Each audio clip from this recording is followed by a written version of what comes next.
afternoon. Are you hungry? Well, I'm the last speaker for today, and we are a bit behind schedule. So I make sure that you all will go for lunch, and I finish it very fast.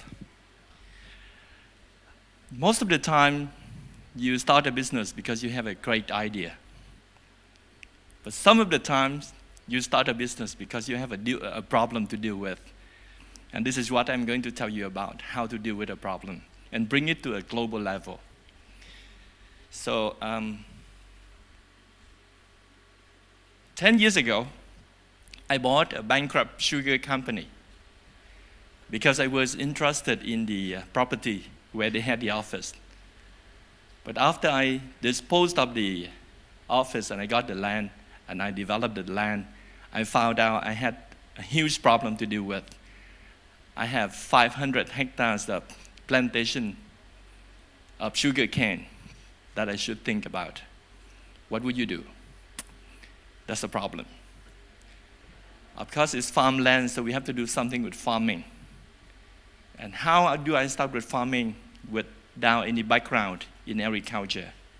By the way, I'm a financial guy, not a farmer yet at that time. So I went to Israel because you need the best in the world to be able to do something right. I brought this guy to Vietnam, Avi. He's a very good farmer from Israel. And that's the moment that he stepped onto my 500 hectares of land 10 years ago. And I brought with him some other good technicians from Israel. And we applied the latest technologies in farming. Avi was in the tractor preparing the land for the first crop. Again, it was in 2009, 10 years ago. So we invested quite a lot of money. We know what the market in Vietnam wanted on the organic vegetables and so on. So we did a lot of different trials. We grew jam, we grew eggplant, we grew even sunflowers. And all were good. We could produce very good products at high quality. But the market was not big enough for that area of land. We were simply too big for the market. What would you do then? In 2013, I was selected as the first Vietnamese Eisenhower Fellow to study in the US. And by the way, Wei Fo he is the first Eisenhower Fellow from Myanmar, right? So I went to the US to study about their agriculture and to see what I could learn from them. And with the trip, I found out that there are only 2 fruits in the world that have a bigger demand year after year. You know what those 2 fruits are? You don't, and most don't. We don't even care. By the way, it's not melon. It's banana and avocado, friends.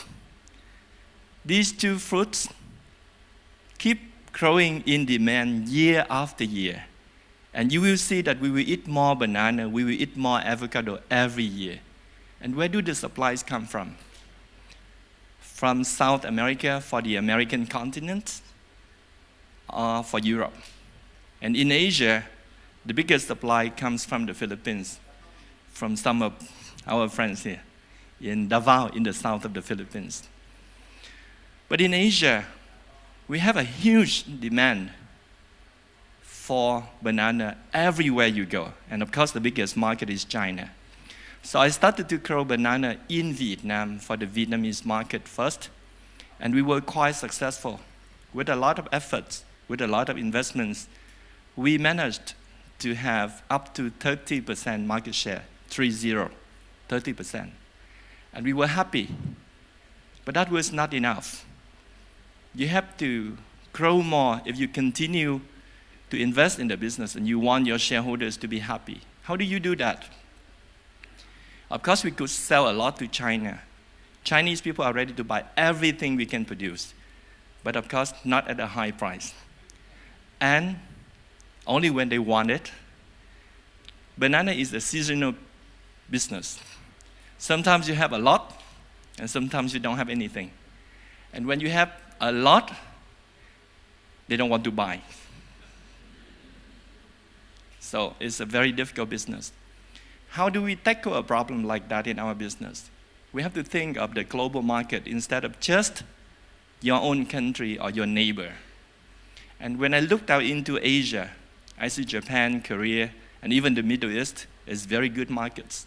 But how do we do so?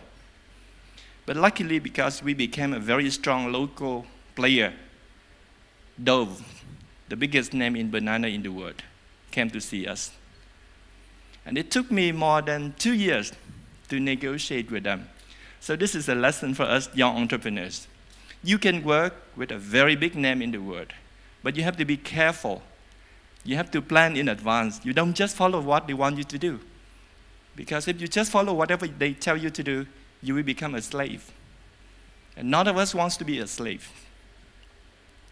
Why did it take me so long to negotiate with Dove? Because I wanted to make sure that I have the local market for myself.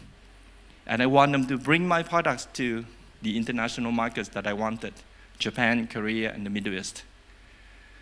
Finally, we managed to conclude the negotiation. That was me signing with Richard Tolman, the president of Dove. And with that, we had a big turning point. We managed to bring our products under the brand of Dole to Japan, to Korea, where they pay the highest price in the world for banana, to the Middle East as well.